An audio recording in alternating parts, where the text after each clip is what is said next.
6:02, Thursday, June 10th. Special meeting of the Harriet Tubman Elementary LSC. The first item on the agenda is the call to order, which we have just completed. So now we will move on to roll call. I will call your name and please introduce yourself to the board. Dr. Tennage, can you go on mute, please? Thank you. Okay. Kirsten? Kirsten Clay, parent rep. Nick? Nick Hall, teacher rep. Cindy? Cindy Watola, parent rep. Emily? Emily Holbert, teacher rep. Mac? Mac Laboon, community rep. Sarah? Sarah Ogatola, parent rep. My name is Tina Holder King. I'm a parent rep. And so now we will move on to approval of the agenda. We'll go ahead and make the motion just as a matter of order. Is there a motion on the floor? This is Sarah. I will motion to approve the agenda. Is there a second? I'll second. Okay, as part of discussion, I would like to recommend the following amendment to the motion to modify the agenda to include as item 4, a principal report from Dr. Tennage, and to subsequently move everything accordingly. As well as the item that now becomes number 5, the principal selection process update decisions. I would, these are listed as I asked them to be, but after prepping for the meeting and going through information, I'd like to just address them in that order, in reverse order that they're indicated. So instead of A, B, C, we'll be going C, B, A as far as how we're addressing them. I don't know that the agenda needs to be updated to reflect that because we're still talking about the same items, but I just wanted to let everyone know. And so is there any additional discussion on the agenda?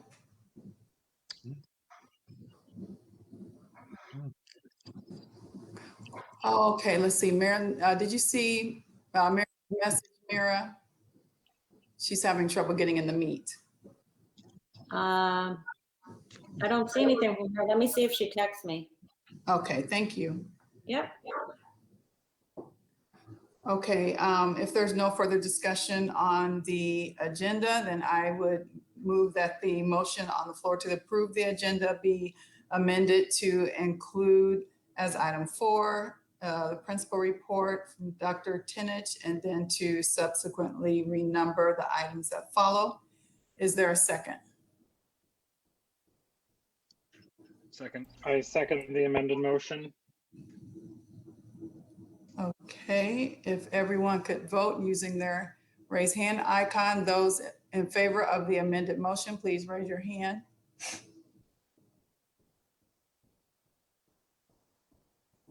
I think that's unanimous. Anyone opposing? Anyone abstaining? I think we have unanimous.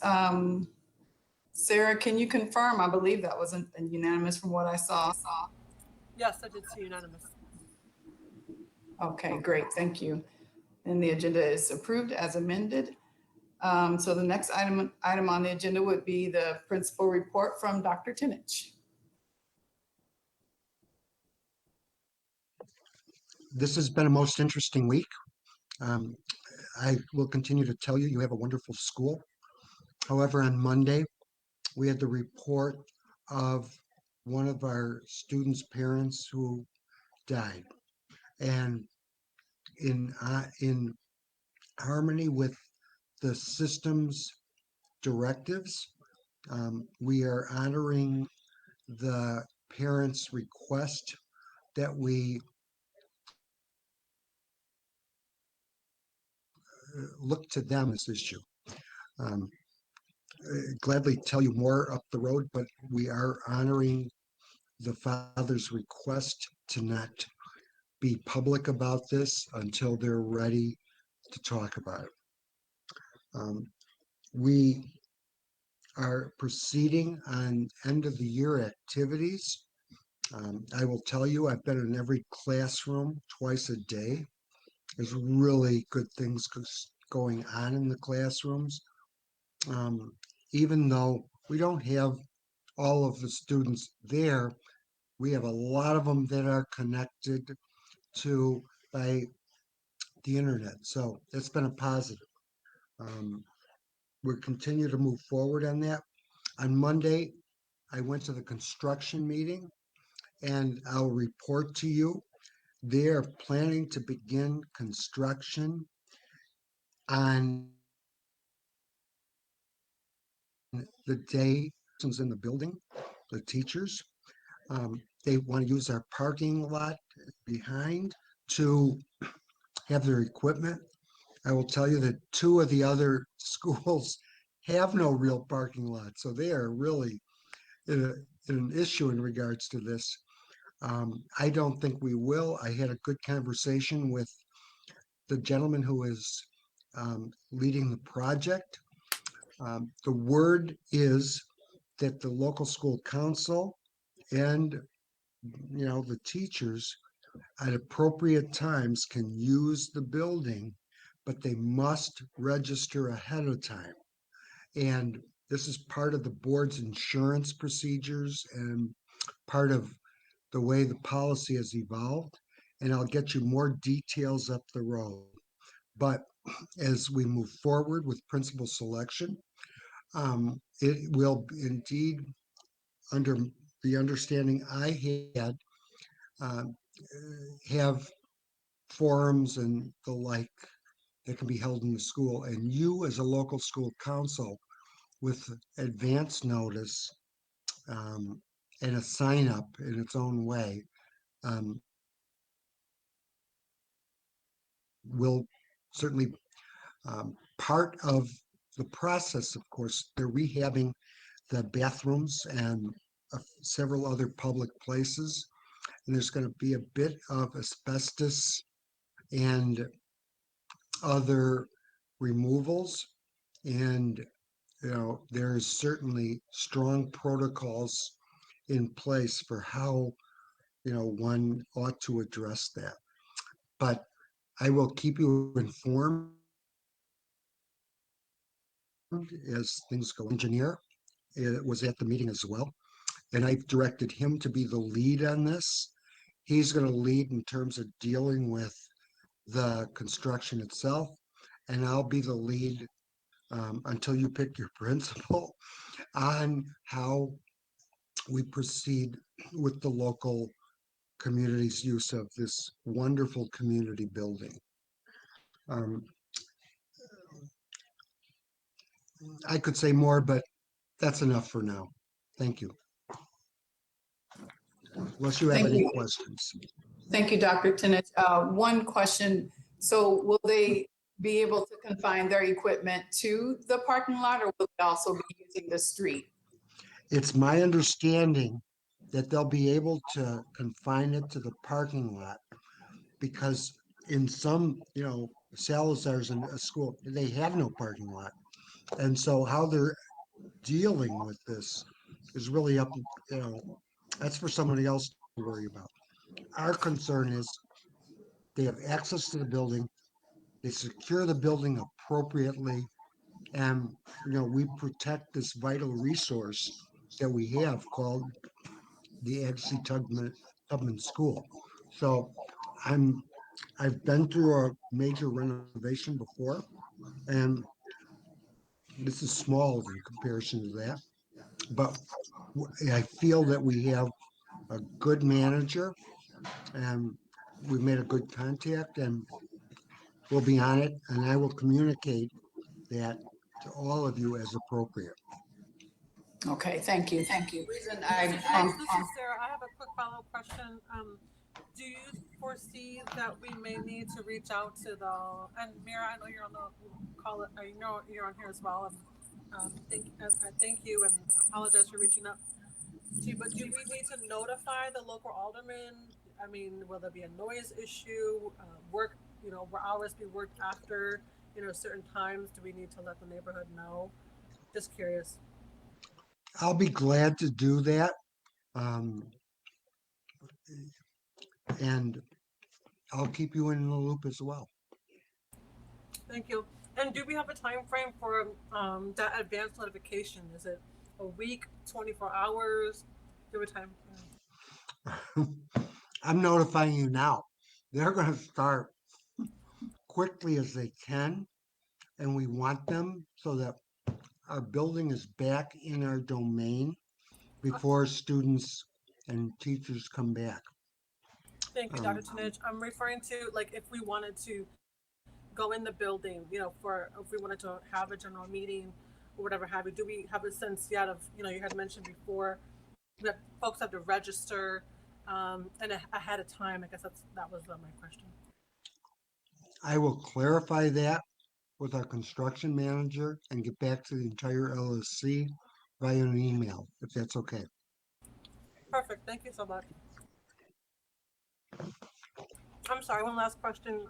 Apologies. The supports for our student and that family. If there's, anything that, I'm speaking on behalf of the LSC, but if there's anything that we can extend or, whatever have you. At this moment in time, we'll be back to you. We immediately reached out to crisis management and to the, and pulled in the resources of the system. We have wonderful counselor, social worker, and the like, and they're doing their job appropriately. Actually, they're doing it state of the art, if you ask me. And we're ready to move forward. At some point, we're a community school. It's a human place. This family is part of your longstanding community, and we want, to provide for them to the degree, that we can be as community support. We're looking to the parent and to, there is another relative within the school community for giving us some guidance on how to move forward. For instance, I've been in situations where, I mean, we provided dinner, for a month or 2 months, whatever it takes. But they're asking to hold off at this moment in time until, requests, and move forward. I will tell you this as a local school council, we are in the era of social media, and it's impossible virtually to control that once things get out into the public domain. And once that happens, then we get all this prurient speculation and the like. As a school, as a local school council, as a school community, to be very protective of the family, the kids, the parent, and, as we move forward. And in my estimation, as I've detected from this school, that's in harmony with what you are as a school. If it's not, tell me, be glad to engage you in discussion. But I have a strong feeling that, you have this wonderful school that is going to respond appropriately. Absolutely. And I understand, believe you me. Thank you, Dr. Tunich. Thank you, Dr. Tinge, and thank you, Sarah. That was regarding the alderman. That was the reason for my question about whether or not they would be confined to the parking lot of the street. Her discussion with Mira, it's a very solid relationship with the alderman and community, and they like to stay informed. So anything we can do to foster that relationship would be greatly appreciate it. Are there any other questions for Dr. Tinich? Okay, if not, we will move on to item 4, which is principal selection process updates and decisions. So as I mentioned earlier, we're going to start with item C on that portion of the agenda first, and that's discussion of avenues for job posting in addition to CPS. Now, CPS posts the position on their website, or the proper portion of their website. But we also have the opportunity to post a position elsewhere. Now, I know that there's a Bulldog parent page that is a private page. There is a Twitter account for the school. And Mira, chime in. I'm not sure who's manning that right now. That's actually currently me still. Ms. McNally and I talked about if it made sense to switch it over at this point, and we didn't yet because come July 1st, it will switch to the Tubman account, at which point then we would probably transfer it over to Michelle or Dr. Tinich at that point, but because it's still under Agassiz for the next few weeks, it's me currently. Excuse me. Okay. So, and unless any board member has some strong opposition to posting it on the school social media, I think it's a good idea. I definitely don't think it can hurt. Also, there's opportunity for word of mouth, but when it comes to the posting, please use the information voted on and approved, and that was approved by the network and office of LSC relations and the principal quality office. Please use the exact advertisement. Mira, is that something that you can follow up on, or Michelle, or however you guys are tag teaming things? Yeah, just to clarify, you just want like a photo of the posting, kind of? That would be perfect. Okay. Oh, That's you started to say? Or just the link. I think the actual photo is probably better, just because they can see it then that way and not have to go anywhere to see it. But I would need or Michelle, you could take a picture of a printed copy or something like that. I was going to say we could also just put the link to where it is on the CPS website. It has been posted. I checked this morning, so anyone has access to that. If you want to just take a photo of that, and then maybe also include the link, that way it can direct any candidates to the proper procedures for CPS. No problem. Thank you. Is there any other comment or discussion on that topic, or any place else anyone can think that might be advantageous to post the information? I have a quick question. Are we allowed to post nationally, or is it always just within state and CPS? I mean, if somebody's moving into, I mean, I guess they'd have to have everything transferred over to ISB, or I don't even know the principals. I mean, could someone come in from out of state? Yes, you can recruit candidates from out of state. What would have to happen prior to them receiving the contract, they would have to be deemed eligible by CPS under that CPS eligibility program before they can receive the contract. But yes, you can recruit nationwide. Yes, ma'am. You?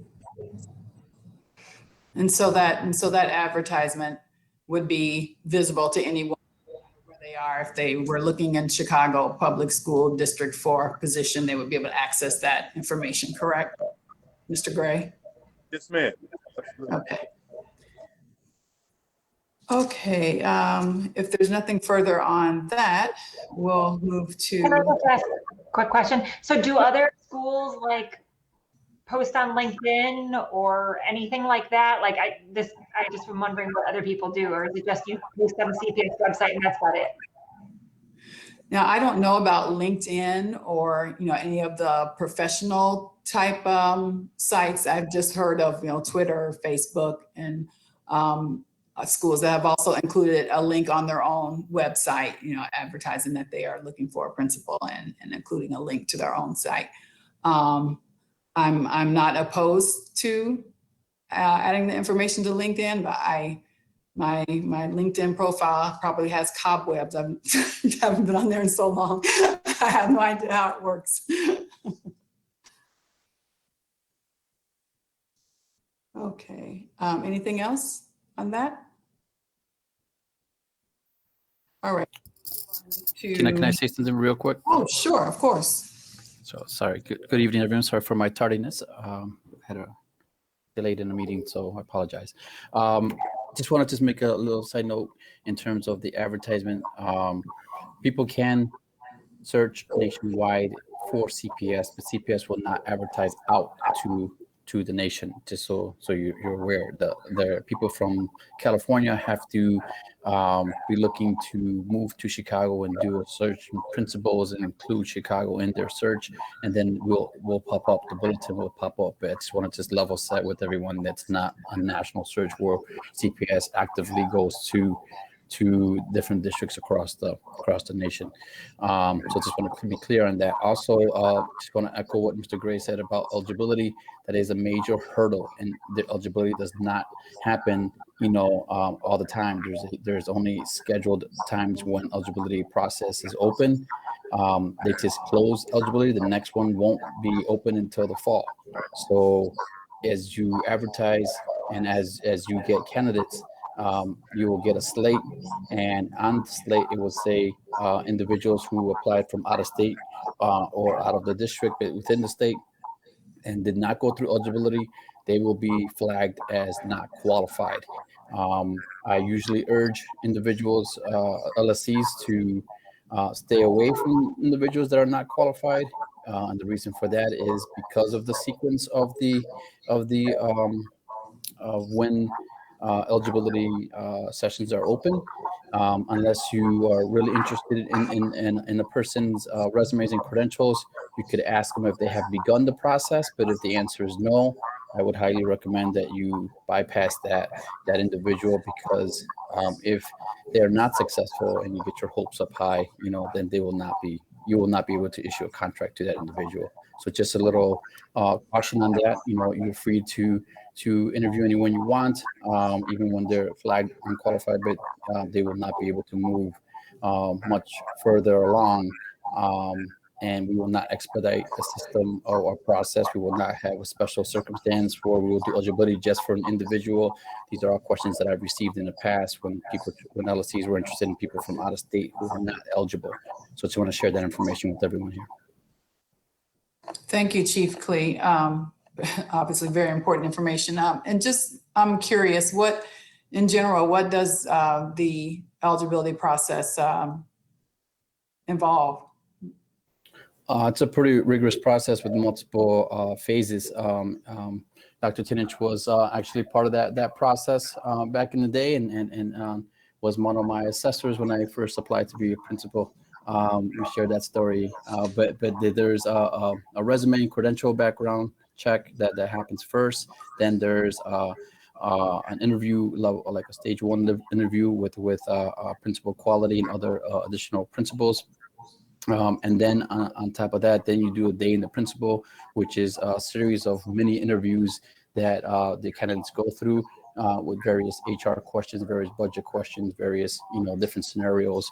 And then once they are done with that, then they will calculate all of the points that they scored from the first stage, second stage, and third stage. And then if they have the points needed, then they will be eligible. So it's quite to do, and that's why they do it 3 times a year. And usually when they start off in the fall, eligibility notification doesn't go out till January. Then they do another one like around February, March, and then that eligibility doesn't go out until like April. And then they do one for that, and that school year in April, and then eligibility comes out like in June, roughly. Don't quote me in the exact frame, but that's just kind of the sequence of things. That's why when we chatted last time, I told them that you guys are kind of in luck because we just finished the session, so there's a full batch of individuals who just became eligible coming out right around this time. Okay, thank you so much, Chief Clee. There any, I would add to that, there is, in this process, in the olden days, you'd interview people and they'd tell you all the beautiful things they're going to do.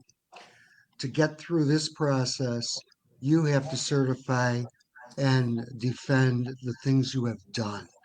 And, it's an important step because anybody can dream big, but to move a school is, to move a faculty, to move a program, takes some skill, and people who have gone through eligibility and passed successfully have done that.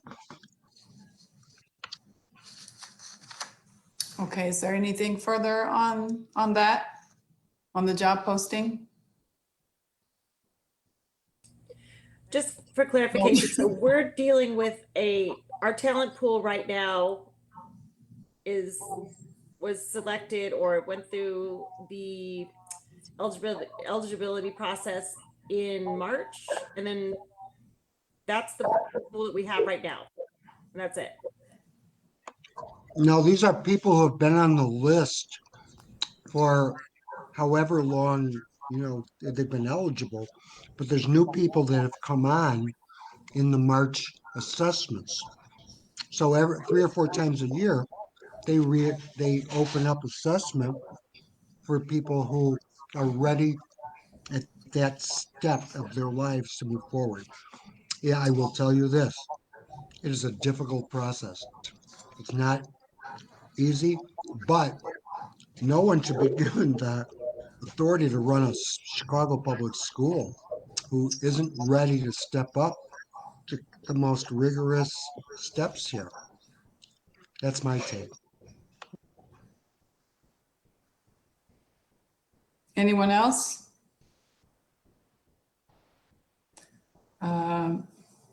Just a moment, please. I've got to.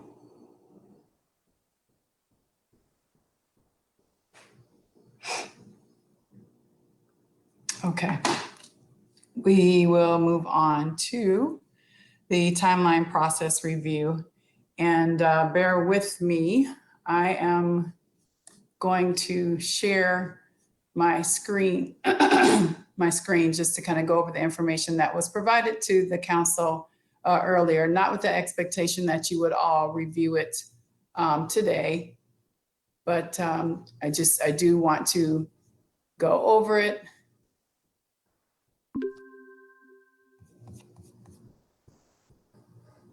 Not in its entirety, but just to walk through some of it.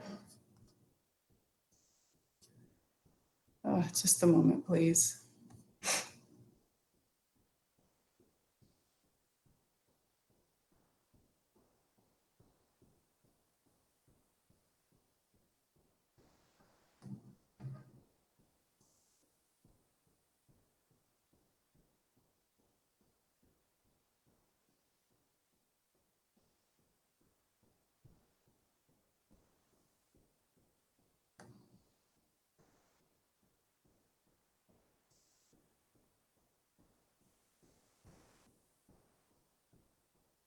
Okay, I am going to present my screen.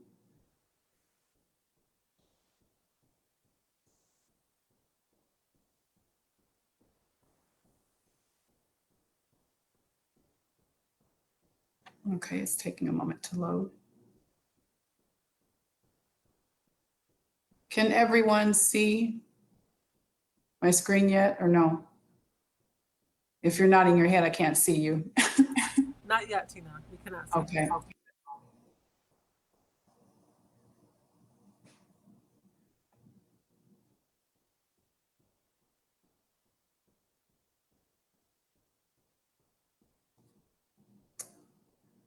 Okay, this is not cooperating. Just hold on.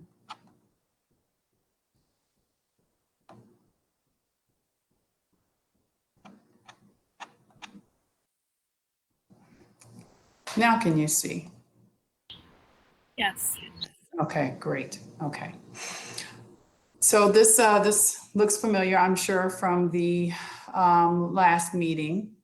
This is the timeline document that Sarah prepared, I guess, a couple of weeks ago. And we being Sarah and I, have gone through and updated some of the information based on feedback, based on dates that we're tracking to, based on other information that we've received as far as how these things will play out as we go through the process.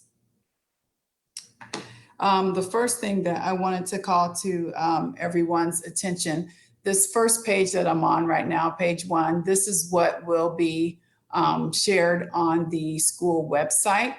It just gives an overview of what the process will be as far as the text here on the left, and then a 35,000 foot view of the timeline and the major key dates for the timeline. As I think Nick mentioned, the advertisement is live, and so that went live as of the 9th of this month. Oh, and one thing I want to point out too, that these dates here are dates for completion of these items. So the post went live on the 9th, so I want to thank the council and everyone for the time put in on the weekend to get that done. And then also, since it posted on the 9th, it closes on the 23rd. And according to the information sent to me to confirm the posting, there's usually about a 2-day turnaround between closing of the post and when I will receive the information for the candidates that submitted their application and the requested information. And so a lot of the remainder of the timeline has been adjusted based on that information as far as the time taken to get that back. So again, this page 1 is what will be on the school website. Now, the remainder of the document gives a very high level of detail for different key actions and how those key actions feed into the milestones. This graphic up top here gives an indication of the working groups that we'll be using as we move through the process. Now, LSC members received today a sign up for the working groups. And per the instructions in that sign up, I encourage everyone to take a really close look at these details so that you can be aware of the time commitment that it's going to take to be part of these individual working groups. Now, the expectation is that based on your function on the council, you should lead some of these, lead 1 or 2 of these working groups. For example, the teacher staff working group, while that will be comprised of, I should say, will be interacting with, work restrictions.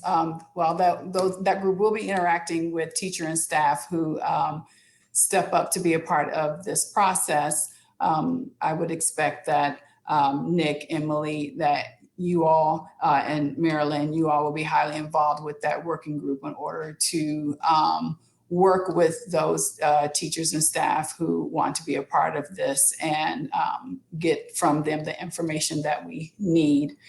Now, what this graphic represents is how these groups all work together. And so between the council, there will be working groups that take on particular aspects of this principal selection process, because there's a lot of work that goes on in the background in between the key milestones. And so those groups are the data working group, reference check working group, the interview working group, and the candidate forums working group.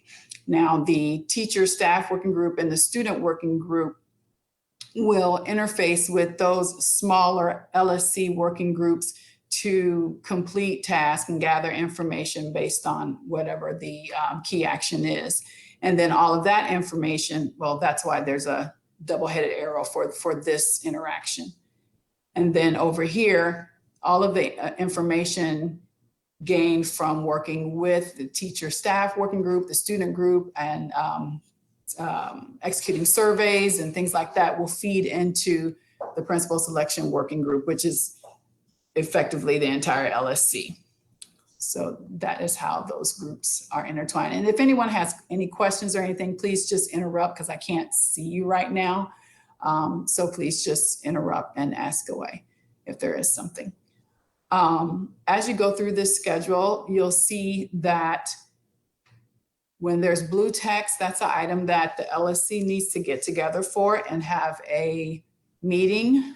So you will see that throughout this document, that there will be special meetings for things that we need to vote on. So over here to the left, you have the key milestone and the projected completion date of that key milestone.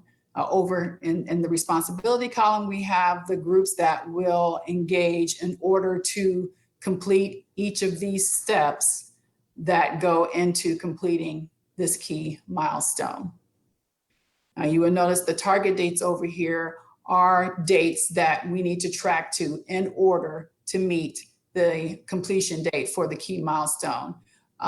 There may be actions that the key milestone may not be needed until much later, but in order to hit that key milestone, I'm just scrolling to an example, in order to hit that key milestone, like for this one, July 12th, there's a lot of activity that needs to happen well before that based on when we get feedback and things like that. So as you sign up for these working groups, please pay particular attention to that so that you can manage time and involvement accordingly.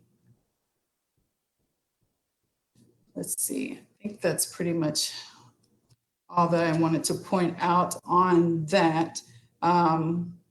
Feel free to reach out with questions or comments once you've had a time to digest it a bit. And Mira or Michelle or Dr. Tenich, who should I send this page 1 to get it posted on the website? I can post it. I think Nick also knows how to post. Nick, am I right? No, it's all right. No, let's go with no right now. Okay. I can do it for now. And then Nick and Michelle, I think, are both knowledgeable at one point, but we will get them knowledgeable again. Okay, thank you. You'll send it to me then, Tina? Yeah, I'll send you just that first page. Okay. And that first page, as well as the whole timeline document itself. And Dr. Tenich, I'll add you to access for that document as well. I neglected to do that earlier today, so I will add you to that. Thank you. Oh, no problem. So those dates may be fluid. And so even though that's the case, we do want to get a timeline up on our website so that people have access to it and can gauge what's going on. And we'll continue to announce special meetings and progress weekly. Any questions, comments? Comment and question first on Tina and Sarah. Thanks for adding in all those specifics. That really clarifies the entire process. I know I can't believe it's only been a week since we started this, a week and a day. I know a lot of it was overwhelming and kind of like, wait, what about? So this is very specific and I really like how it's all broken down. For the staff working group, Tina, do I need to get everyone to sign the code of conduct agreement? Like, I know obviously they're not making the final decision, but since they'll be part of the interviewing and all of that, is that something I should do? Yes, No, that's a good, okay, good. Mr. Gray, I'm going to defer to you, please. Yes, Okay. absolutely. Anyone will who have has them. access to the information, whether it be reviewing resumes, reviewing cover letters, participating in interviews, if they're considered non-LSC members that are part of the selection committee, yes, sir.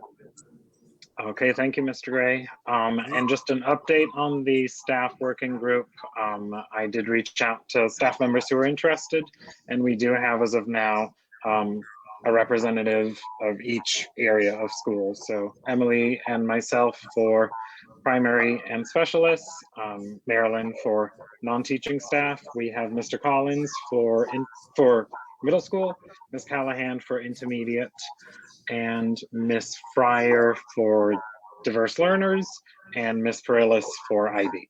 So that is our working group as of now. That's kind of what we're going to start with. So I just want to let you know. That's wonderful news. Thank you, all three of you for pulling that together. So if you could work out amongst yourself to get the code of conduct completed, I think you probably still have the one that I forwarded. It can be used. It's the same one. Yep, I do. I'll just send it right out. And then just send it right to you, right, Tina? Mm-hmm. If Okay. Just send it, complete it and send it, that would be great. Perfect. Okay. Someone else turned their mic, came off mute because I think they had a question. Was it you, Cindy? Yeah, but I answered my own question. Thanks. Okay. Anyone else?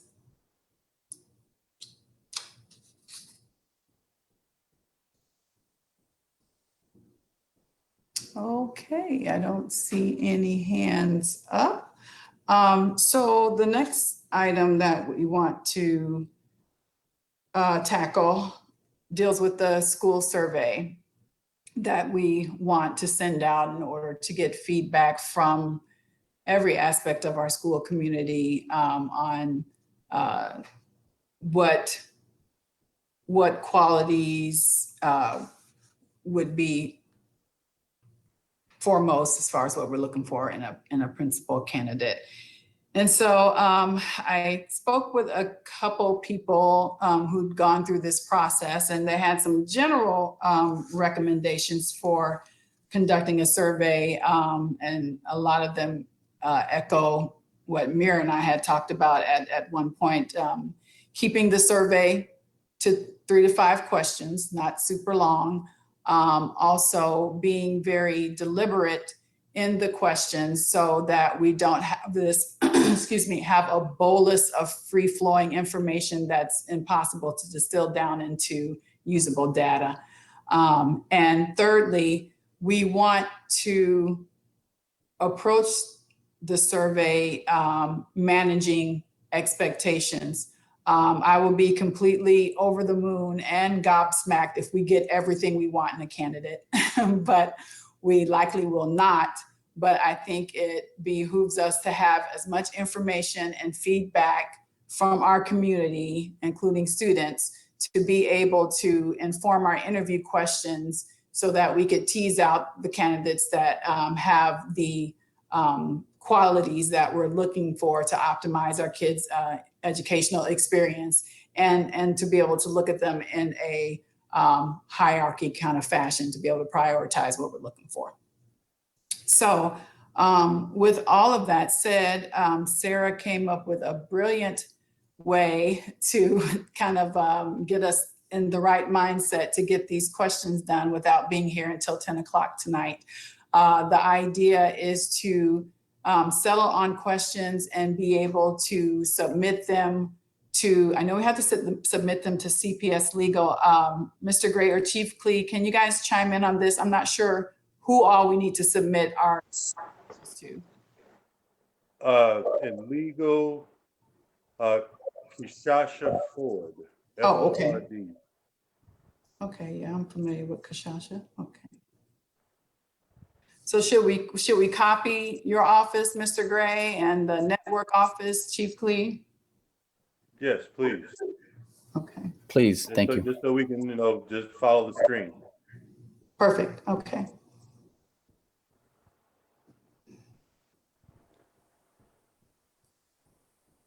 Okay. So, Sarah, did you want me to talk through the approach, or did you want to do it? I can talk to the approach, and then we can tag team how we lead it, whatever makes sense. But this is really a consensus building technique or exercise, I should say, that we're going to go through. As Tina mentioned, we have an idea of the questions we want to ask. We're really looking at the questions that we were asked here as an LSC group. And those questions are really a part of Form 2, which is in that LSC manual.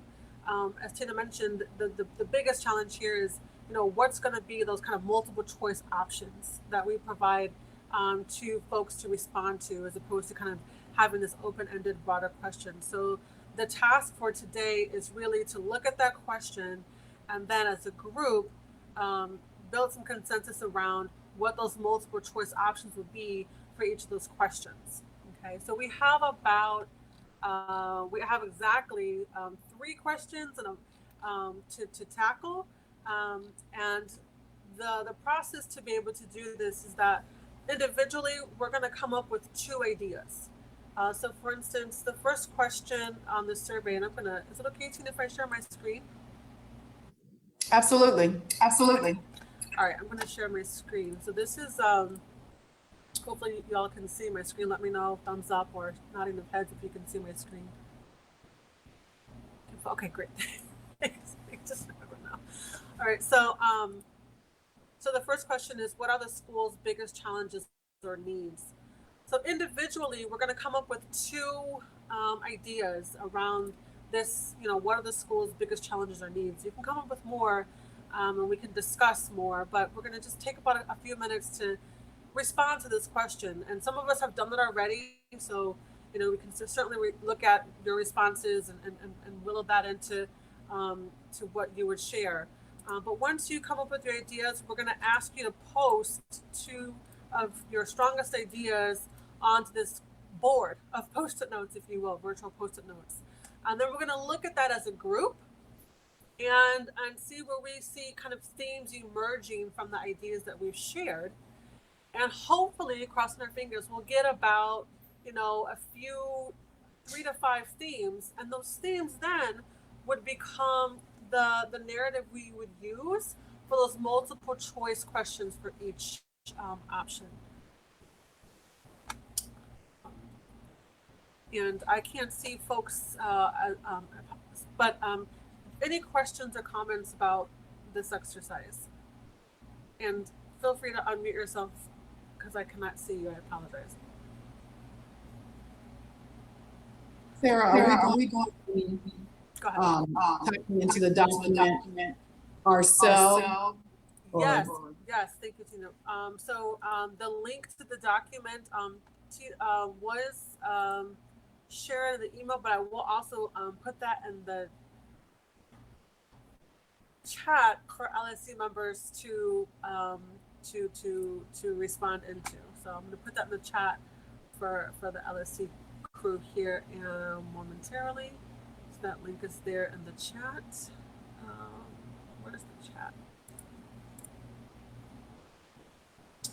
Oh, there's the chat. Okay.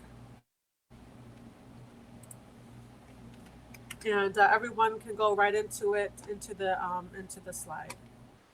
And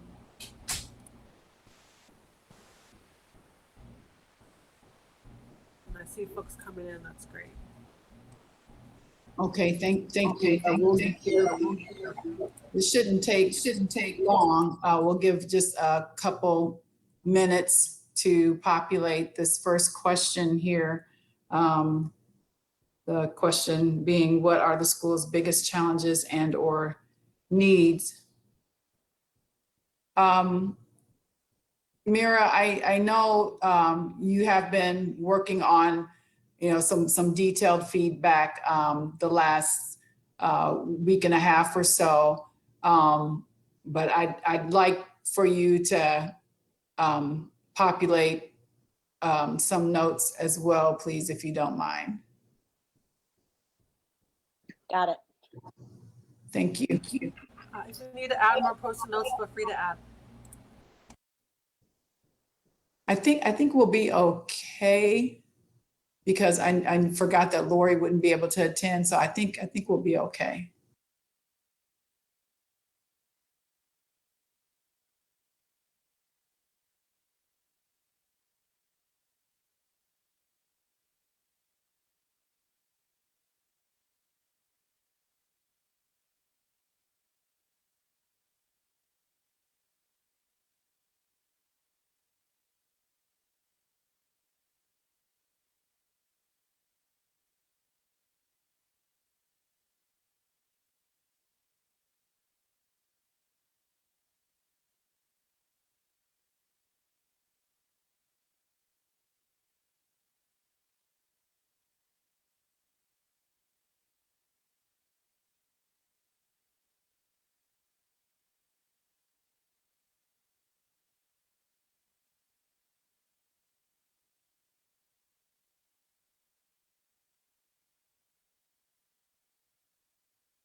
Okay, has everyone had the opportunity to add?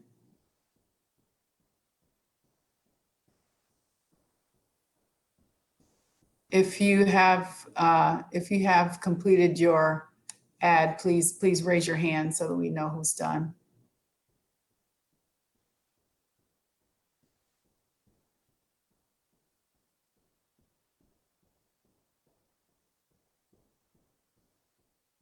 Okay. Cindy, are you working? I can't pull this up. Like, I am, I see it, but I can't write in it. What Now, am I you're doing? not trying to write in the presentation, are you? What Sarah? No, I'm trying to pull up the document separately, but it's, I don't know what I'm doing. It's not pulling up where I can type. Here, I'll send you a link, okay? It's in the chat. It's in the chat, right? Yeah, it should be. Is that what you used before to? That's what I have open, but now I'm not. I don't know what's going on here. I had to click around and I finally got to the point where like it lit up one of the Post-its and then I could write. Okay. No. All right. That's what I'm trying to do, but I don't know. Just in case, Cindy, I just added you as an additional editor, so hopefully that could help as well. Okay. I don't know what's happening here. Okay.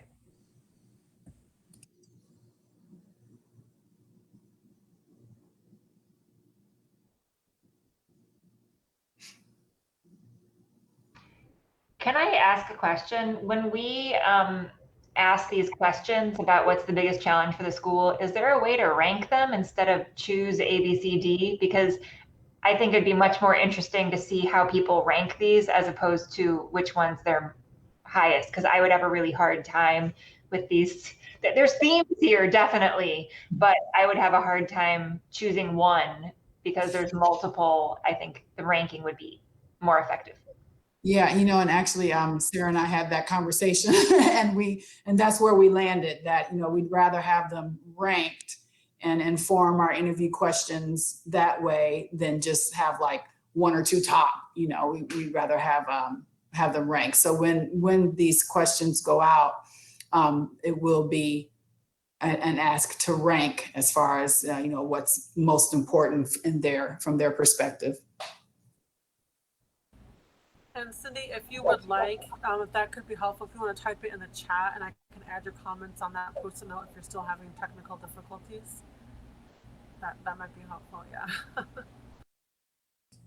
Why don't I just tell you? Yeah, go ahead.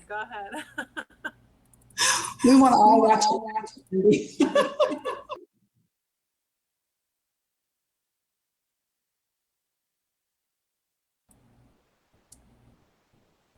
All right. So let's start a conversation. And as we're bringing these ideas together, I just want to ask that, as you suggest, what could potentially go together, just to share why you believe that should go together. And then if there's questions about what someone wrote, just ask to seek clarity. If we need to seek additional clarity on what something means, because that can also help, help us find the matches and the themes that evolve over time. So with that said, do we see, oh, Cindy's coming in. Okay, we'll give it a couple more seconds. And I will just throw another sticky note in here for Cindy to write her other idea.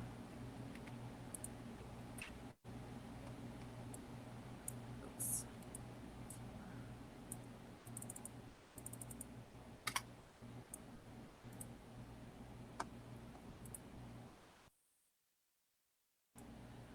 So as we're looking at our thoughts here, I'll just read them out loud, and then that can give some folks some time to see what we have. Meeting every child where they're at and challenging them to meet their potential.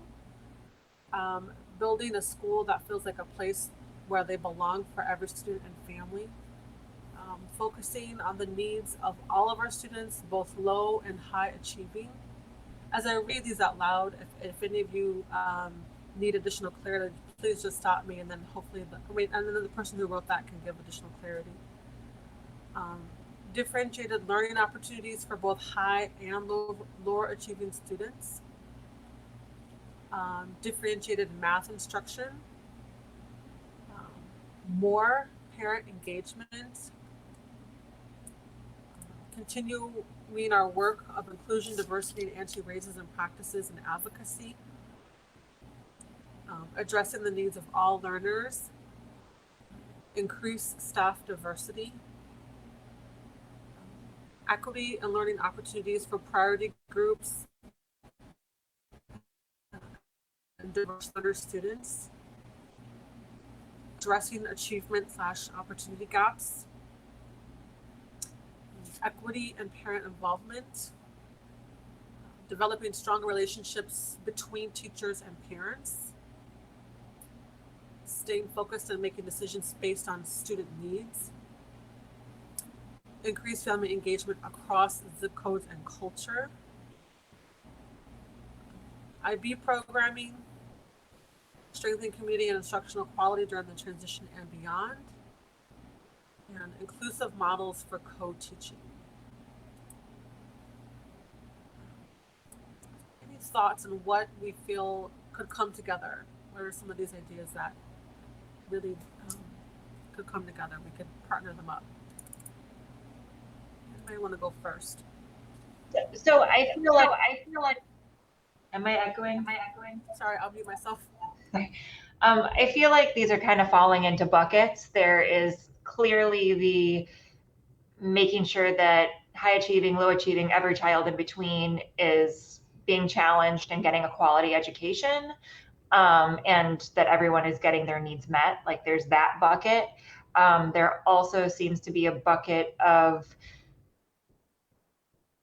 more parent engagement across the spectrum, making sure every family feels at home, like those equity and parent involvement, all of this stuff comes together. Then there's kind of the continuing work of inclusion, diversity, and anti-racism practices and advocacy. And many would say that that feeds into the other two, and they're not really quite separated, but like really important in the work that we're doing in the other two buckets, but in trying to kind of pull things apart. And then I'd say the like IB programming and is a little bit separated, but everything else seems to fall into kind of one of those three buckets of, and some interrelated. I don't know if anyone disagrees with my buckets. And that's fine. So let's tackle the first proposition you have on the table here, which is focusing on the needs of all of our students with both low and high achieving students, and meeting every child where they're at and challenging them to meet their potential. How do folks feel about that pairing? Anybody have any different opinion about pairing these two ideas, or does anybody think another idea can go into these two ideas as well that's on this chart? Okay. What do you think about? Yeah, go ahead. I think the point around equity and learning opportunities can go in that bucket as well for priority groups and DL students. I think that kind of speaks to the same intent, addressing needs of all learners.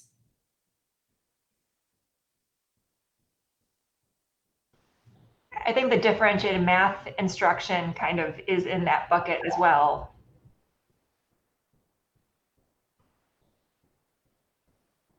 I think differentiated math falls under a bucket that we don't have, that's curriculum, but I don't know if that is something that we want here. Like it feels like the themes are broader and bigger than like, talking math curriculum, which I think is important, but not at this stage. Well, I think maybe to your point, Emily, we could talk to a place, this survey is going to the entire community. So if there is a piece here that we need to talk about curriculum and instructional leadership, because that's a huge role of the principal as being an instructional leader. Maybe we do want to maybe, you know, make this idea a bit broader and have a focused piece on instructional leadership. Sorry, Tina. No, that's fine. That's pretty much what I was going to say. I think even though math is very specific, I think, like you said, Emily, it is a bucket that we haven't teased out here yet, but I think maybe the IB programming, the inclusive models for co-teaching, the differentiated math instruction all speak to classroom culture, I guess, so to speak. And so maybe they get those three become a bucket that we somehow formulate into one of the things to rank in this question when it goes out for survey. I think we also heard from the community I'm sorry, several. Tina, Oh, go ahead. math instruction, inclusive model for co-teaching, and what was the third one?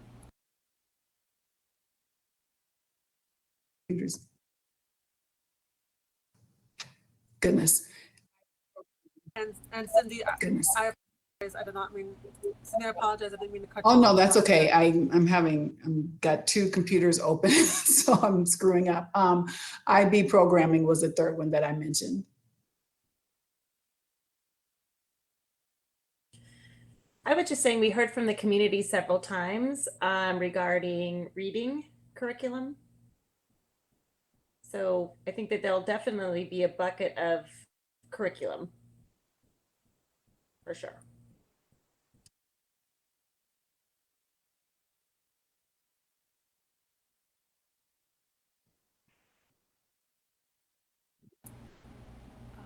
Kate, do you have your hand raised? Is there something you wanted to add? Or okay. All right. So there was this. We have some folks, some tabs out here that we didn't organize. And Kate, I'm not sure. You said you see 3 buckets, and just want to finish this thought you had about that third bucket, because we talked about engagement, curriculum, and then making sure we're addressing the needs of all students. Is there a suggestion you had for these 3, or I mean, does anyone else have any suggestion? Yeah. Sorry, I was just saying that the continuing the work of our inclusion, diversity, and anti-racism practices and advocacy, increased staff diversity, that those 2 kind of fell together. And,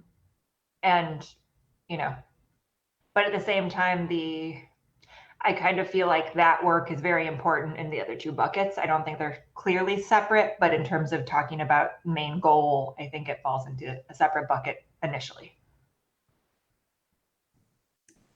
Yeah, I think it is a separate bucket because it needs to be deliberate and reach into every aspect. The other buckets are very specific in instruction and. I feel, yeah. Oh, go ahead. I feel like addressing achievement opportunity gap maybe you might want to go over into that bucket with equity.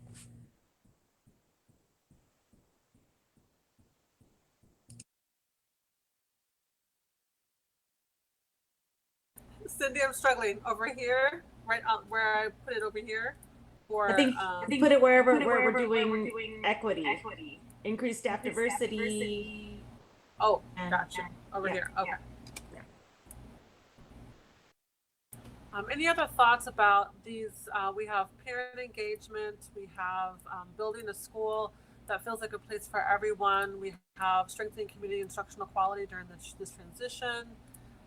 This I think is 2 ideas. I wrote that one. I apologize, but there's 2 ideas here: strengthening community instructional quality during the transition and beyond, staying focused and making decisions based on student needs. Where do we see? Do these stand alone? Do we think some of these could come together? These 1, 2, 3, 4 ideas here. I think the more parent engagement can go with the and the building a school that feels like a place. Thank you, my eyes. Building a school that feels like a place they belong for every student and family. I think those 2 things can go into in the same bucket as the continuing our work of inclusion, diversity, and anti-racism practices and advocacy.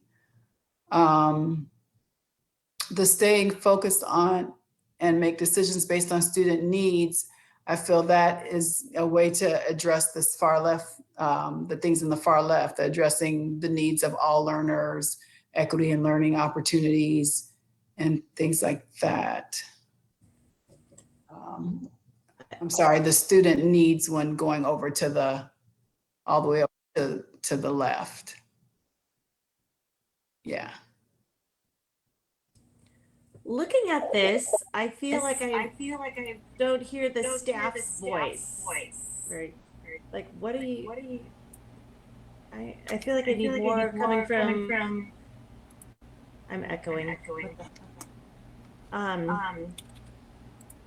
Is there more coming from the needs of the staff?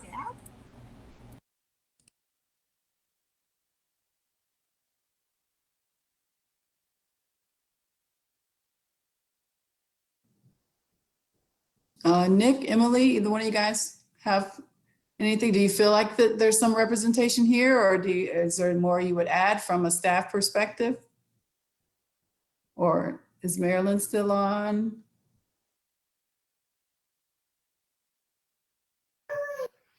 I mean, some of the stuff's, go on, Nick. No, go ahead, Emily. I have a toddler in the background, which is why I'm on mute often. I mean, some of the stuff I put, I feel like we are hitting in terms of, you know, continuing our work of inclusion and increased staff diversity. I mean, I agree with all that. I think teachers would say, Nick, correct me if I'm wrong on the exact language, but when we put out our survey just about continuing like a collaborative work environment and transparency and things of that nature, Nick. But again, I'm not sure, does that fit here? Like I don't know if we're trying to accomplish all the survey questions on this one slide. You know what I mean? So I didn't want to confuse anyone. I guess these were just the needs. And I felt like a lot of teachers were talking about continuing things that they like. It felt more, right, Nick? Yeah, and I think in general, like it's the just, you know, we have all this good work going on, but there are challenges. So it's just keeping focus. And I think it's been mentioned a few times here, you know, like focusing on the anti-racism teaching, on the equity, just continuing the work we've started, focusing not just on, you know, diverse learners or our lower achieving students, but remembering, you know, our higher achieving students. That has been a challenge over the years, just kind of retaining those higher achieving students in our school. So yeah, I think all of this would be things that staff members would be in agreement with. And so I do, you know, even like reviewing curriculum, looking at, you know, staying on top of current curriculum and adapting it to the times and to our population. That's something definitely the staff is going to be looking into and wants to look into. So I do see the needs of the staff reflected here, or the, yeah. Thank you, Cindy, for bringing that up. How do I stop myself from echoing? I just have to mute myself, I think. So sorry. Oh, thank you. Are we trying to, is it possible just to send out one survey that does it all? Because I pulled a couple of surveys off the web and looked at them, and they had some pretty good questions, and it was for all stakeholders. Is that our goal, is to do one? Yes, just one survey and get ask questions that are applicable to every stakeholder group and to get all that feedback collectively. Yes.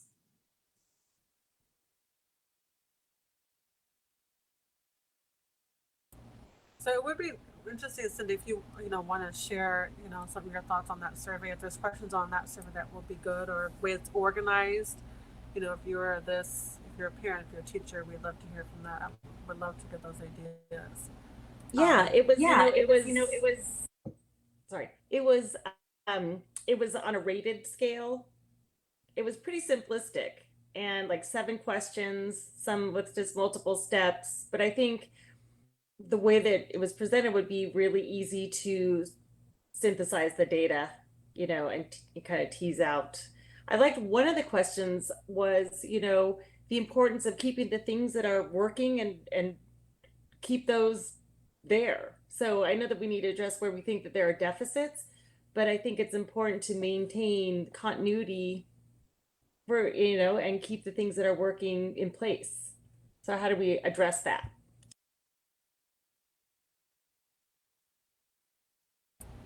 Yeah, I think that's great. Further, so this was the first question in the school needs form. There was a third question that is, what are our school's greatest strengths or successes? And so I think when we perform this exercise we just went through on that particular question, then that will tease out those things that, this work is ongoing, this is great, we need to continue it, and so that would be the spot for input for those ideas. And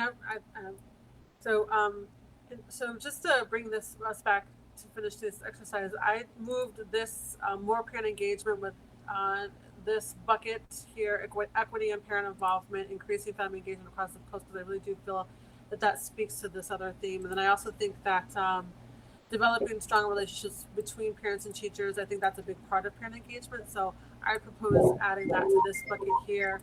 And that this really speaks to, I think, both this bucket and that bucket. And then, I'll just straddle this in between those two ideas. So that's what I propose. Any thoughts, comments about bringing those pairings together or disagreements?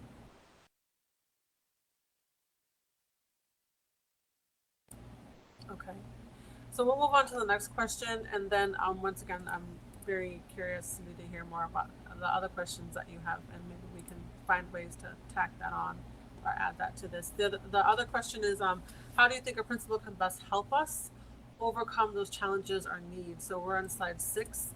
You could just type in, two thoughts you have there.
Will you send the link in the chat again for me, please?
Chief Clee or Mr. Gray, are you both still on? Okay, I see Chief Clee. Just a question while we're waiting for others to finish up. Do you know about how long the turnaround time for getting a survey approved through CPS Legal? I imagine it probably depend on the number and questions submitted. I mean, obviously, if it's something that they can easily say yes, a small subset of questions, I imagine the turnaround would be rather quickly, as opposed to, having a detailed, multiple layered, multiple question list that they may have to at least refer to talent or some other entity. Okay. Yeah, I agree with Mr. Gray. Okay, thank you. We are definitely going to try to keep it simple and not take up too much of our each stakeholder's time.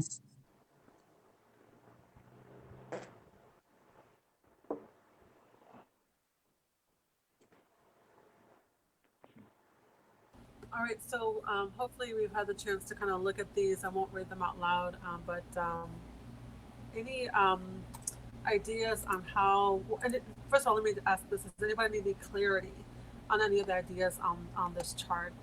Any of the ideas need some clarification?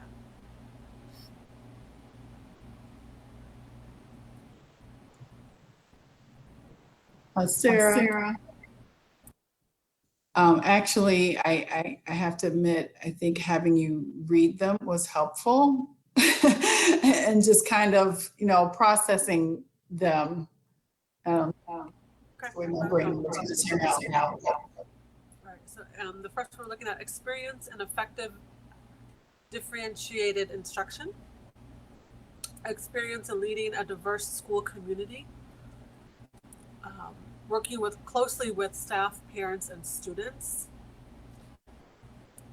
experience in application of equity and education, data collection and analytical evaluation, translation to practice, willingness to build on work started on equity IB curriculum, build on the strengths of the current staff and parent community, enabling others to act, empowering, open-minded, personable, transparent, experience with instructional leadership, proponent of staff voice and support of staff development and ownership, by committing to transparency and flexibility, personal traits like openness, trust, honesty can help to build relationships with parents, listening, having an open, energetic willingness to learn and collaborate, past experiences with diverse community, and working in collaborative and supportive ways with staff, teachers, and the school community. Any pairings that we see or that, and why you feel these ideas can be paired?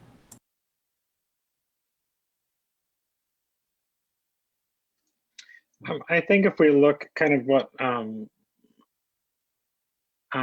we did with the first one, where putting it into where Kate put it into buckets. Like for me, I see knowledge, collaboration, and like there's just a lot about being open-minded, willing, working together. So it's kind of like, but then also the other part is, the like knowledge with experience with differentiated instruction, with work on IB equity. So I think to me, those are the two big things are just willing to collaborate and to continue the work that's been started, and knowledge of the work. Yeah, I think that's well put, Nick. There seems to be this piece where there's definite emphasis on creating an environment of collaboration and support for staff, with staff, I should say. So there's that piece, that administrative piece, and then there's also seems to be the personable community relationship building piece, as far as with parents, family, and that would include, of course, staff as well, but just a general, less administrative, more communicative style of engagement in the community, transparent, ability to communicate with diverse populations, things of that nature. Can I just ask a general question? And I know this is part of the process, like it's describe the establishing the needs. What is our end game with this survey? Like, is this going to help us focusing on what kind of questions we're going to ask the candidates in the interview? Is that the idea? So like, we'll get this out, get the results, and then use that towards the interview? Or is it like evaluating them? Like, that's the part where I'm a little confused. Like, and I like the work we're doing. I think it is important to give the surveys, I don't know, like some guidance, right? We just don't want it to be open-ended. I want to be clear on what is the end game, or what do people see as the end game here? Sure. So we will use the survey information to not only inform interview questions, but also one of the LSC working groups will be responsible for coming up with basically an evaluation rubric on how we evaluate each candidate as we decide whether or not they move forward, in the process. And so this information with a prioritized ranking from our stakeholders will give us an idea of what's most important to hone in on as we do this, as we go through, as this rubric is established, and then also as teasing things out in an interview as far as experience, examples of how they handle situations, things like that. So that's how that information will be used. And then I would say, Okay, just adding one more thing onto that is, as yet another opportunity to engage the larger community, as we know that this process really has to be, that level of engagement has to be ongoing, and our way of really being mindful of how we're really responsive to that feedback.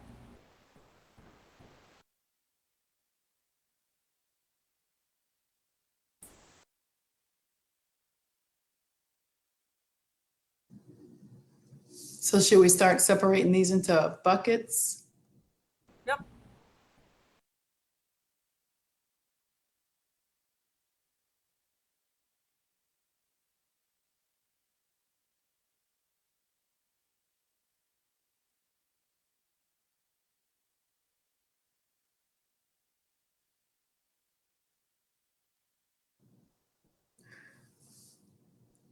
Okay, just oh, go ahead, Sarah. One suggestion I have is that working in collaborative and supportive ways with staff, teachers, and school community. Bringing that one up to, what am I doing here? Bringing that one up to this one, working closely with staff, parents, and students. I think they go together, just in terms of just how they're written, and this idea of collaboration that Nick had earlier mentioned, the willingness to collaborate.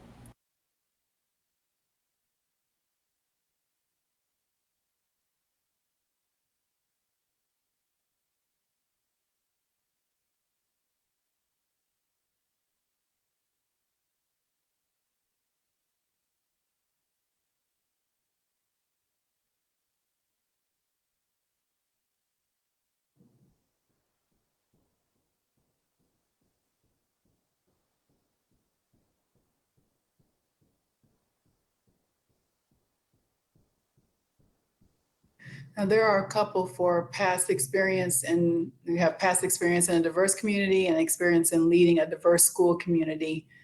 I think those two pair.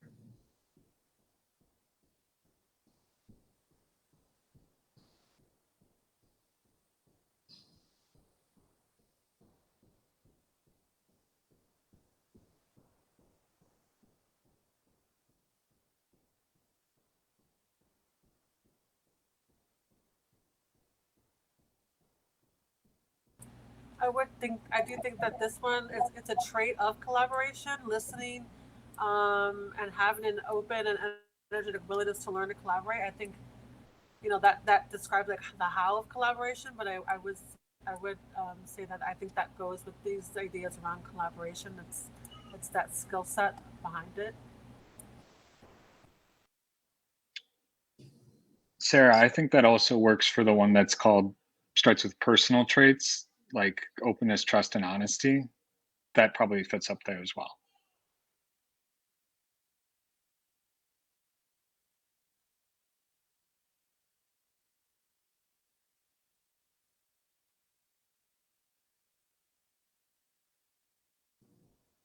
I think the enabling others to act empowering. I guess when I read that, I think of staff, teaching staff.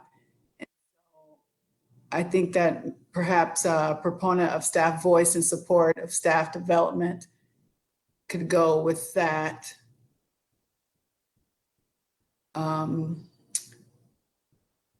experience with instructional leadership, I'm a little torn. I'm not sure if that goes there or if it goes with the more something like more purely academic, like demonstration of ability to close achievement gap. I'm not sure. I defer our teachers on that one. I wrote that. It's so broad. I could be so broad, but I could see it going, as an instructional leader, having going to do the evaluation, but also the professional development process and supporting that, and how professional development is very much a part of getting staff voice, but then I can also see it on the other side of it in terms of, being able to, have work in collaborative ways to address, academic learning needs. So for me, the way I'm open to where that could go. But I will say that building on the strengths of the current staff and parent community, I think that is a part of empowering, and I would suggest adding that to this chunk here. Proponent of staff voice and support, staff development, and enabling others to act. But I do see what you said, Tina, that this could maybe be a bucket for teachers only. But I do think that building on strengths is a part of this idea of empowerment. Well, I agree with that because I think it speaks to, trusting our teachers' expertise on dealing with our students.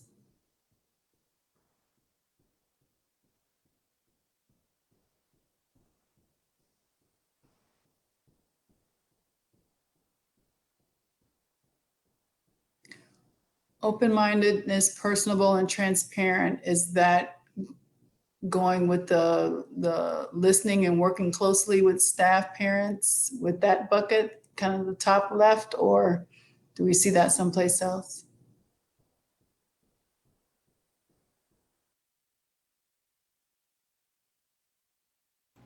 Personally, I can see that everywhere.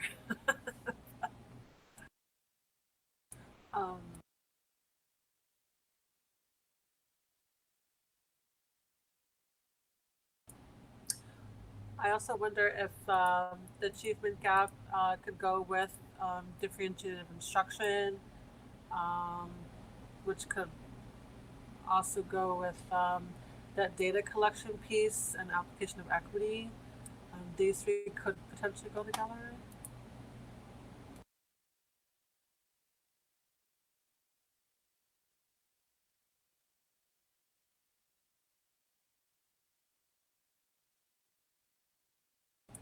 Any thoughts on these last 4 ideas? Can they go in other buckets, or are they standalone?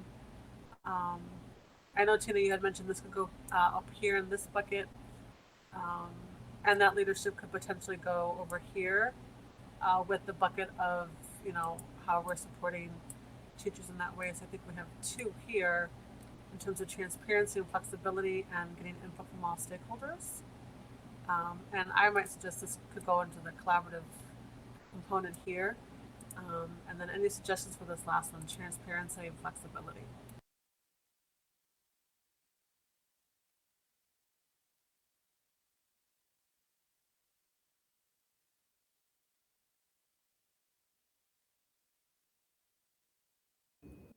I think that seems like it would fit with the top left group, which is like personal traits, right? Thank you, Emily. Right, so we have kind of 3 ideas, and I think Nick did a great job. I took some of the notes that he had shared and Tina had shared down here. And we can use these then to kind of flesh out those multiple choice options for this particular question. So thank you, everyone, for your feedback there. Now for the last question is, what are our school's greatest strengths or successes?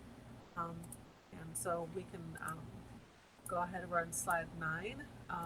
What are our school's greatest strengths and successes?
Feel free to create additional post-it notes here if we need them. I'll read them out loud, and if we want to add more, feel free. I'll make a point to read that as we're adding. So some of our strengths our greatest strengths and or successes is having dedicated teachers, a school that reflects the city we live in, diversity of students, 40 plus zip codes, multiple recesses, diversity, commitment to diversity, engaged parents and families, strong collaborative staff, diverse population, commitment to equity, community partnerships, the school diversity, seeing staff members as leaders, fine arts program, dance show, and musical, diversity, IB, great staff, great families, dedicated time for teacher collaboration, qualified collaborative teachers, strong parent community, strong and talented and engaging teaching staff. Are there any possible pairings in this section here? Sarah, I wanted to add one more. I cannot figure out how to add a post-it, so I'll just tell you. I think the whole us being wall-to-wall IB, I think makes us one of 7 schools in the city that are wall-to-wall IB for elementary. So that is a big achievement and so a big success for our school.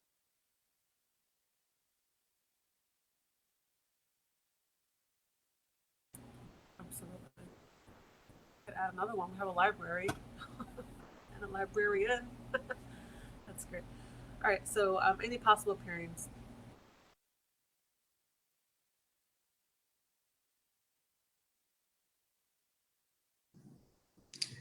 There are a few buckets that stood out to me.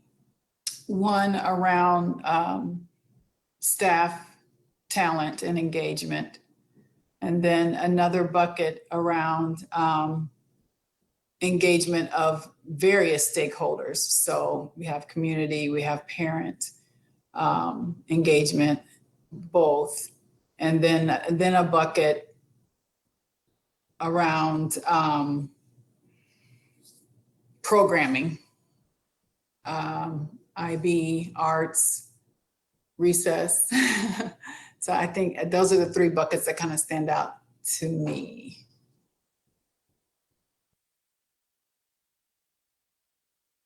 One that stuck to me was diversity.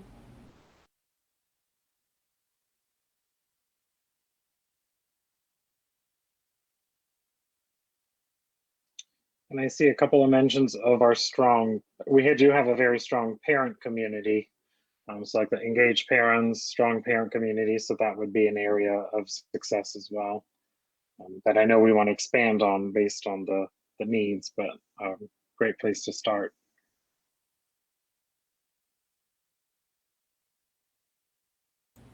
So I wonder if we want to go through the exercise of bringing these ideas together.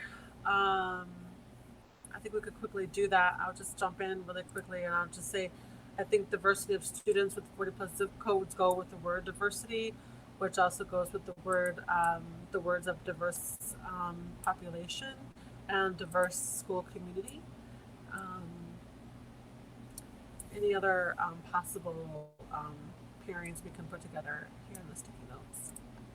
Or we could just kind of go along with these themes that have already been suggested by Nick and Tina.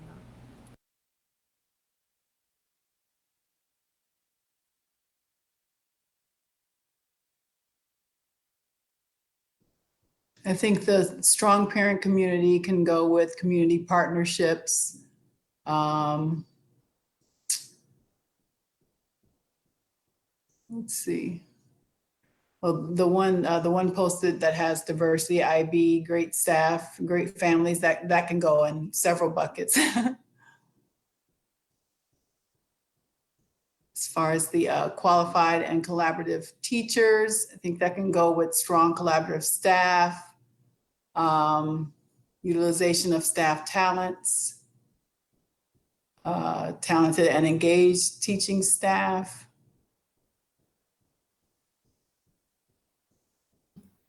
Utilization of staff talents there.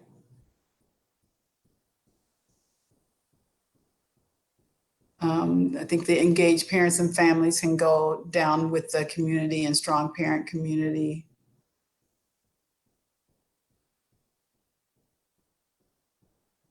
Staff members as leaders could pull into that staff group right next to it.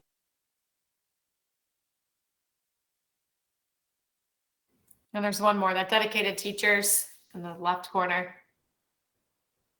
And then it seems like multiple recesses, wall-to-wall IB, and fine arts can all go together as like things we offer that set us apart.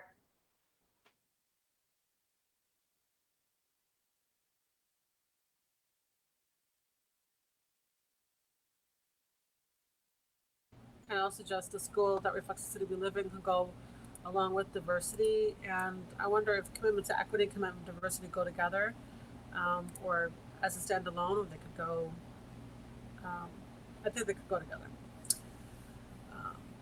or be a part of the diversity piece, but I think they could go together as well too.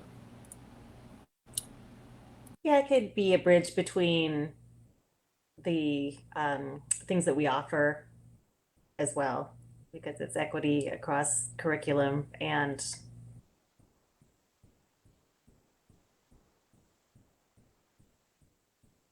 yeah.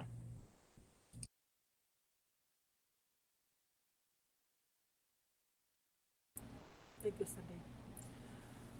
All right, so what we'll do is, for purposes of time, I would suggest that we take these buckets that we have in addition to kind of the buckets that were shared from the conversation, and use these as kind of multiple choice options. Like we'll craft them into some language for multiple choice options for each question. And then I would suggest sharing that we'll share that out with the group for feedback, or and then we could approve it, or we could quickly wordsmith this now, and maybe we could if folks have some time, we could quickly wordsmith this now and come up with those multiple choice options. There's space here on each of these, on the larger sticky notes. We could divvy it out maybe for one question. Someone would be willing to take one bucket here, another person could take another bucket there, and wordsmith what that sentence or phrase would look like for that multiple choice option, right? So for instance, we have this bucket right here focusing on equity, the needs of all of our students, both high and low achieving, and there's all these other ideas in here. One person could take a stab in wordsmithing that option, that multiple choice option. I'm open to how we want to move forward with kind of identifying that language for the drop down multiple choice options for those questions. Any thoughts or suggestions there? You know, I definitely want to get this wordsmith now so that we can vote on it, and then just have to fine tune it before it gets submitted to the places we need to submit it. And since we're going to ask our stakeholders to rank, what I'm thinking is for each of these three questions, we take the buckets and formulate either a word or sentence around what that bucket represents. And so, like, say on this one slide, we have 4 or 5 buckets. Then each bucket will be represented as a choice for that question 1. And then we'll ask the survey takers to rank the importance to them, or the how much they agree with the statement. And then that way we can leave here with the questions and what they need to rank, and still address everything that came out here in these buckets. Sarah, I just emailed you that kind of that Survey Monkey, like parent survey. So maybe the wording's kind of there. I don't know if you want to look at that.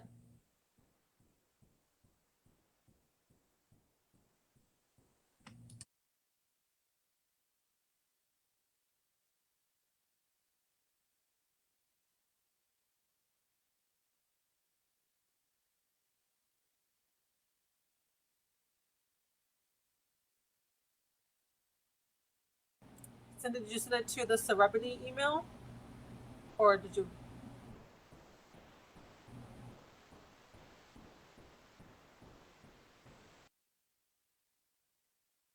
Cindy, you're on mute. Cindy.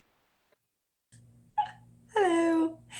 Do you want me to send it to which email? Do you want me to send? Oh, you can send it to Harriet Tubman. You can send it to Harriet Tubman email. Okay. And just as an aside, I'm getting emails from so many different email addresses. It's hard for me to find stuff because some's coming from Tubman, and so maybe I don't know how we're gonna fix that too. But okay.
While Sarah's looking for that template, I just had a suggestion, just looking at the time and how much work we've already done on this, and I think this has been a great collaborative experience.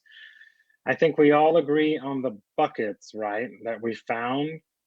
Would it be possible to just approve this as long, knowing that it'll address this bucket, this bucket, this bucket, and then, send a draft out that we can just take a look at real quick before it goes out?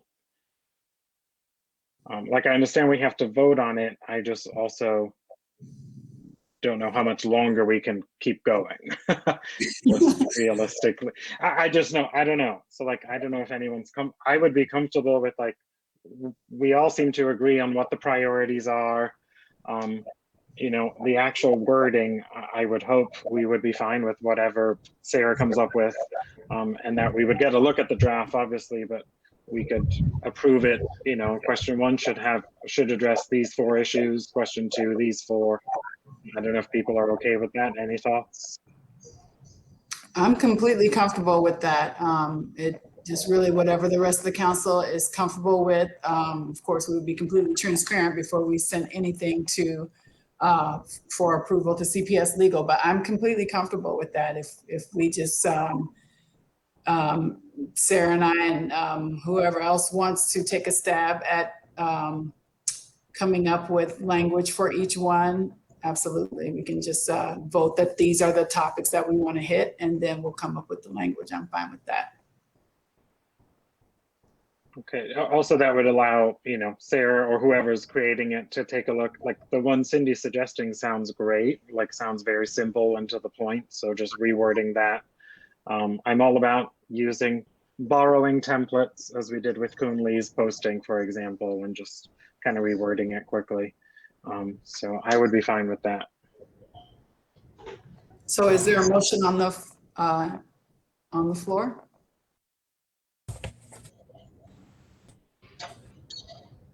I motion to, what did I just say? To accept a survey that would include, I don't know what the official motion is, the buckets that we've discussed in each area tonight. If there's a better way of saying it, please jump in, someone. How about we motion to approve the general outline that we've worked on tonight being turned into a survey that all of us will be emailed and have time to review before final submission. I second the motion, Kate. Is there further discussion? Sarah, do you want help with the questions? Do you want to? That's a lot. That would be great, Cindy. If you're free to help, yes. Yeah, Or anyone, please, When are you looking to do this in terms of helping? Tonight, tomorrow? Like, what was your timing? Tomorrow. let me open the schedule. I think, because I did think about this earlier today. So I think we were trying to get the survey questions, excuse me, submitted. Well, we're trying to get so we're trying to get the survey distributed by the 16th to allow a week for stakeholders to complete. And so then the information coming back would somewhat coincide with when we will get the candidate information. So I would say in order to, even though it's going to be a small survey, in order to give CPS legal time, I would say within the next, let's see, this is Thursday, I would say Monday or Tuesday completion. And by completion, I mean having something to submit to CPS legal. Let's do it.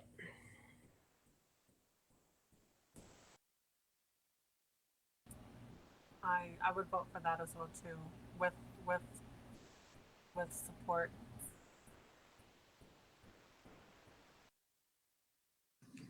So really, since we want to get this out by the 16th, we should say no later than Monday to CPS legal.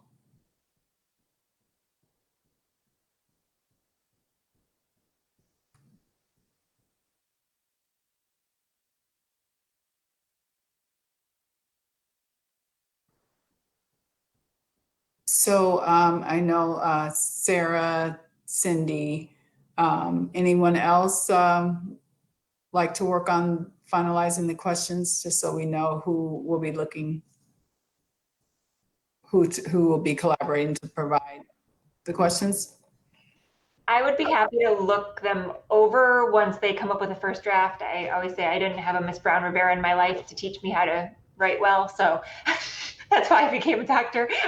So, but I'd be happy to like be a review of everything, just to kind of, if once you guys come up with the questions, to kind of make sure that what you guys came up with kind of matched what we were talking about tonight. Okay.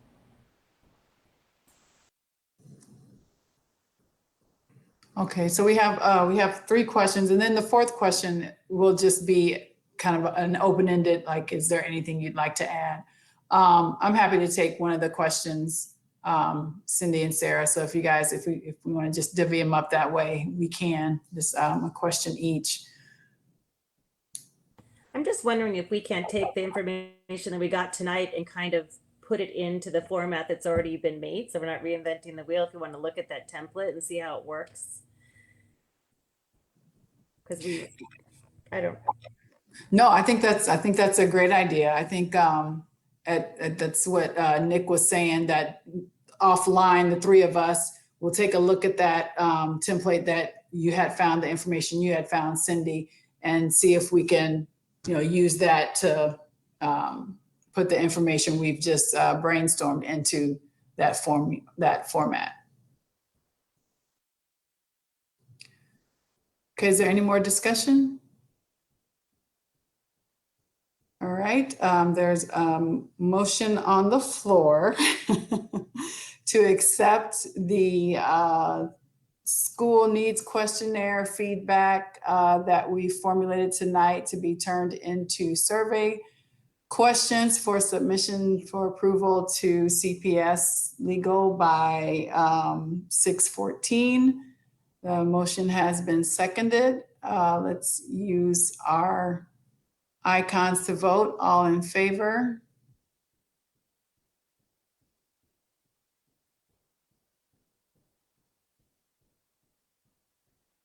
Any opposed?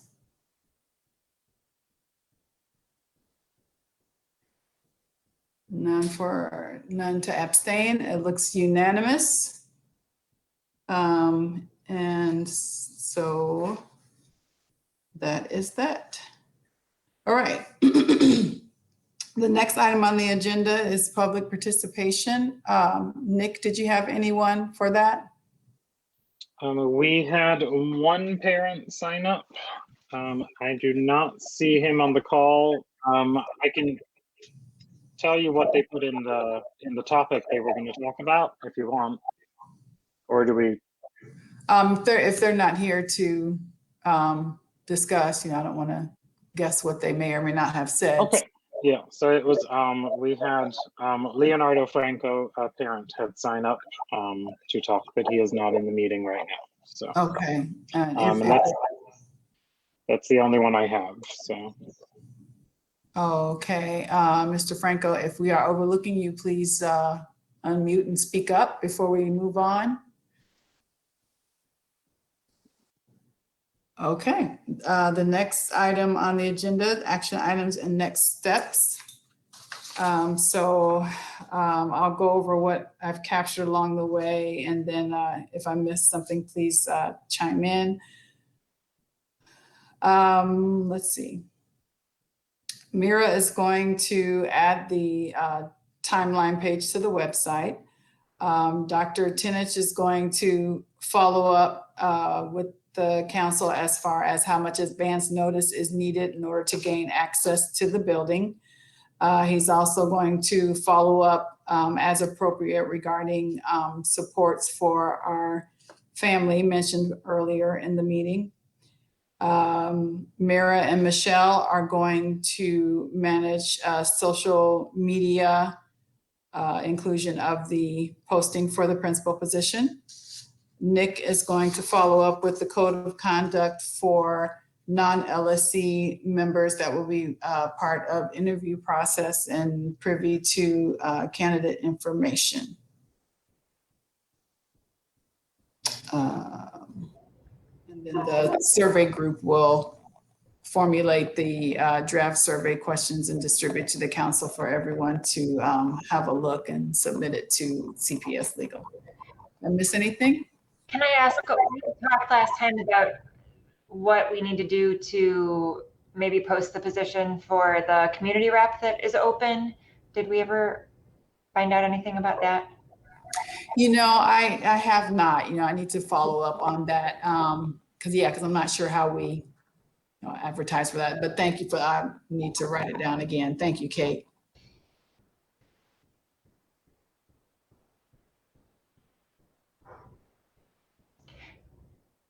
And a question, if we now know that the survey was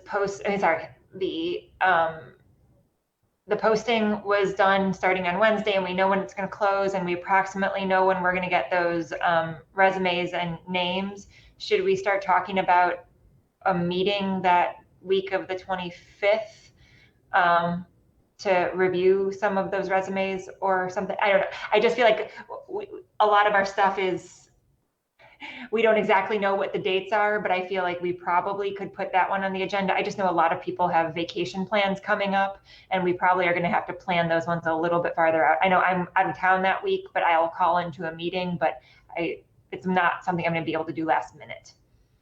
Yeah, in the timeline document shared, those specific meeting dates are in there. Yeah, so you guys will hear from me as far as trying to get something scheduled. So those hard and fast time points, then yeah, they're in the timeline document and I'll reach out to get those on the calendar. Okay. Is there anything else? Okay, we do not have a date for our next regular meeting, which will be the organizational meeting. Still trying to work on finding a date that works for everyone to be there. So you guys will hear from me again on that one.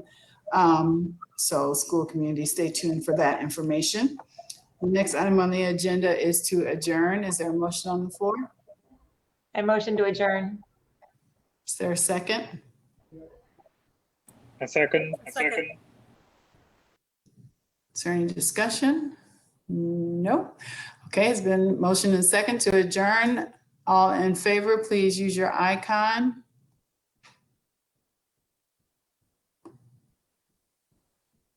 It appears to be unanimous, no opposition, no one abstaining. This meeting is adjourned at 8:05. Thanks everyone for your commitment. A lot of good work. Take care, everyone.